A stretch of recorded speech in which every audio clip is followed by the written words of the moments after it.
ஆண்டவராகிய இயேசு கிறிஸ்துவின் நாமத்தில் அன்பின் வாழ்த்துக்கள். ஆண்டவராகிய இயேசு கிறிஸ்து சொல்லுகிறார், பூமியிலே உங்களுக்கு பொக்கிஷங்களை சேர்த்து வைக்க வேண்டாம். இங்கே பூச்சியும் துருவும் அவைகளை கெடுக்கும். இங்கே திருடரும் கன்னமிட்டு திருடுவார்கள். பரலோகத்திலே உங்களுக்கு பொக்கிஷங்களை சேர்த்து வையுங்கள் என்று சொல்லி ஆண்டவர் சொல்லுகிறார். அப்ப பொக்கிஷம் என்று சொல்லும் பொழுது இந்த உலகத்திலே வாழ்வதற்குரிய பணம், ஆசீர்வாதங்கள் அவைகள் எல்லாம் தான். அப்ப இந்த உலகத்துல எனக்கு அது தேவையில்லையா?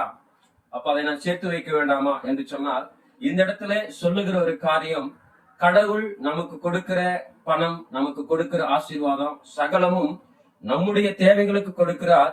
அதோடு கூட அவைகளிலே பிறருக்கும் உதவி செய்ய வேண்டும் என்று சொல்லி கர்த்தர் விரும்புகிறார். இங்க ஏன் பூமியிலே உங்களுக்கு பொக்கிஷங்களை சேர்த்து வைக்க வேண்டாம் என்கிற பதம் பயன்படுத்தப்படுகிறது என்றால், வேதாகமத்திலே ஆண்டவர் அழகான ஒரு உவமையை சொல்லுகிறார். ஒரு பெரிய பணக்காரன் தன்னுடைய வயல் நிலங்களிலே நல்ல ஒரு விளைச்சல் காணப்படுகிறது.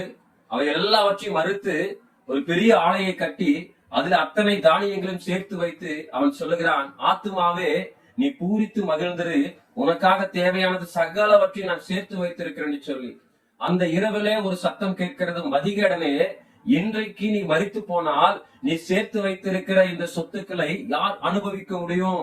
உனக்கே ஐஸ்வர்யவானாக வாழாமல் கர்த்தருக்கு ஐஸ்வர்யவானாய் வாழ என்று சொல்லுகிறார். அப்ப தேவனுக்கு ஐஸ்வர்யவானாய் இந்த உலகத்துல வாழ வேண்டும். எப்படி ஆண்டவருக்கு ஐஸ்வர்யவானாய் வாழ முடியும் என்று சொன்னால், வேதம் அழகாக சொல்லுகிறது, ஏழைக்கு இறங்குகிறவன் கர்த்தருக்கு கடன் கொடுக்கிறான்.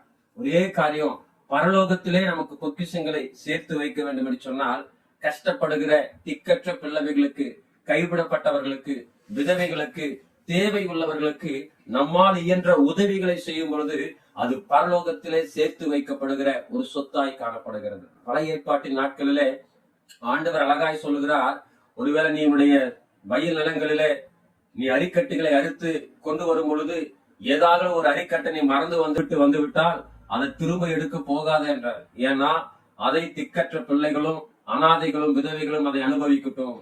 நீ ஒலிவ மர கிளைகளில் எல்லாவற்றையும் முழுக்கும் போது கீழே விழுந்தது போக அந்த கொம்புகளிலே இருக்கிற ஒலிவ பழங்களை பறிப்பதற்காக நீ மேல ஏற வேண்டாம். அது திக்கற்ற பிள்ளைகள் விதவைகள் வந்து பயன்படுத்திக் கொள்ளட்டுன்றாரு.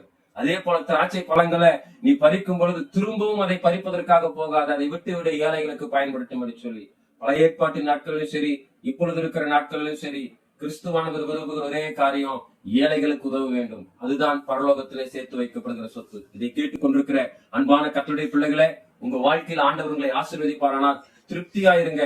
அதோடு கூட இயன்ற வரைக்கும் பிறருக்கும் உதவி செய்யுங்கள். கர்த்தர் உங்களை ஆசீர்வதிப்பார். God bless you.